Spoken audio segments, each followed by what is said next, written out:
The theater lights dimmed, and for a moment the entire room was silent, waiting.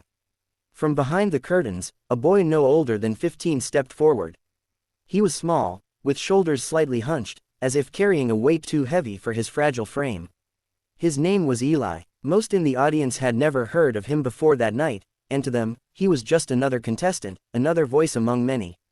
But there was something in the way he walked onto that stage, clutching the microphone as though it was a lifeline, that made people sit up and pay attention. His eyes, deep and searching, looked out at the rows of strangers, and though his lips didn't move yet, it felt like his soul was already speaking. The music began. The haunting guitar chords of Hotel California drifted through the air, a song familiar to almost everyone in the audience. It was a classic, a tune that had played in car rides, family gatherings, quiet nights with friends. People smiled knowingly, ready to enjoy a simple cover. But the moment Eli opened his mouth, all expectations fell away. His voice was not the smooth, polished sound of a trained performer.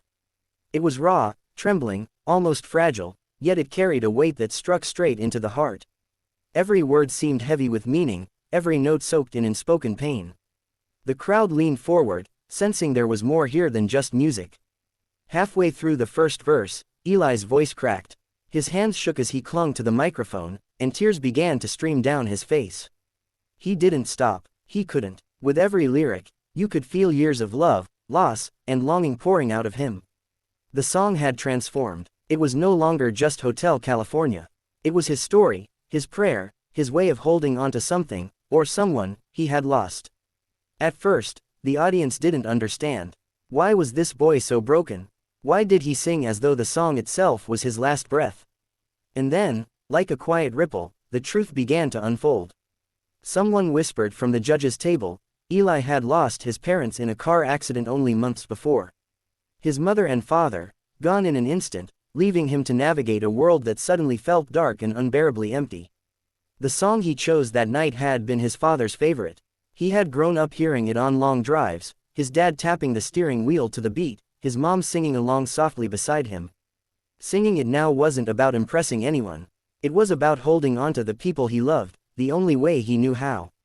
As the second verse began, Eli closed his eyes, and something remarkable happened. His trembling steadied. His voice, though still cracked with emotion, grew stronger. It was as though the memory of his parents was right there beside him, lifting him, carrying him through the pain. The room was silent except for his voice. Not a whisper, not a cough, not a shuffle of feet. Hundreds of people sat frozen, their hearts tethered to the boy on stage. By the time he reached the chorus, many in the audience had tears streaming down their cheeks. It was no longer just his grief, it had become theirs too. And then, the unexpected happened. As he moved into the final chorus, one soft voice from the audience began to sing along. Then another, and another. Slowly, the entire theater joined him, hundreds of strangers rising together in song. Their voices wrapped around Eli like a warm embrace, carrying him through the words that had nearly broken him. The boy who had walked on stage alone was no longer alone. He was surrounded, lifted, held by the compassion of people who moments before had been strangers. By the final note, the entire hall was singing, and there wasn't a dry eye to be found. When the song ended, Eli lowered the microphone, his chest rising and falling with heavy breaths. For the first time in months, maybe years, he smiled. Not because he felt like a star, not because he had performed perfectly, but because he realized something powerful. His pain had touched others, and in return, their kindness had lifted him. The applause that followed wasn't just applause, it was an outpouring of love, of recognition, of humanity at its best.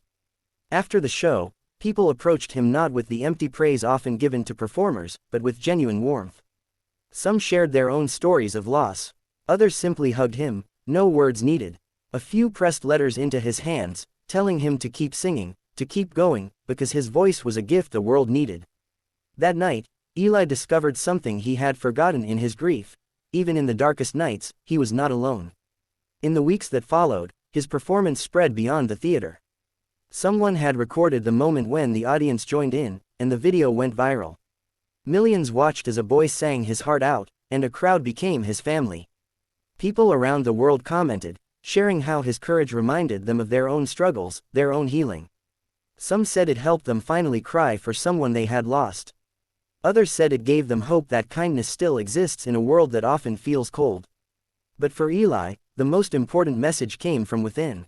Singing that night had shown him that music wasn't just about melody or words, it was about connection. It was about using pain to build bridges of empathy, to remind people that even in suffering, we can still find beauty.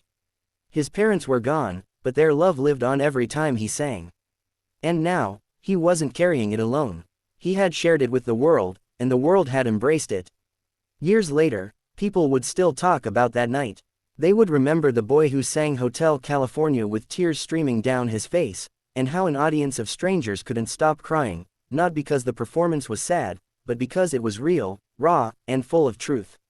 They would remember the moment when grief turned into unity, when pain turned into hope, when one boy's broken heart reminded the world that kindness is the greatest music of all. And Eli, he kept singing, not for fame, not for fortune, but for the love he lost, the love he still carried, and the love he now shared with others. Because that night had taught him the most powerful lesson of all. Even in the deepest sorrow, there is a song waiting to rise, and when we sing it with honesty, humanity will always listen and respond. That's why, to this day, people say that Boyd didn't just sing Hotel California. He sang life itself, and in doing so, he reminded us all that no matter how heavy our burdens, when we share them, we never carry them alone.